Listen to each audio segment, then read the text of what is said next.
हर एक चीज़ की सर्विस पूरी हो गई। अभी आपको इसका रिव्यू दिखा रहे हैं और इसके बाद हम इसको फिटिंग करेंगे।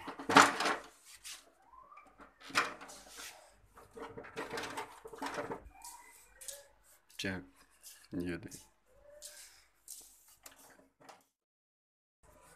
ब्लोर भी क्लियर हो गया बिल्कुल।